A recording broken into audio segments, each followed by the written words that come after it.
Hello mga idol, ako din si Oliver TV. So for this video, turuan ko kamo kung saan pag-cardless withdrawal gamit sa ating Metrobank account. So sa mga wala pa kibalo kung saan pag-cardless withdrawal sa Metrobank, so tanaw na to ni nga video.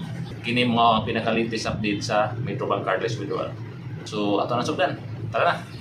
Okay, let's go.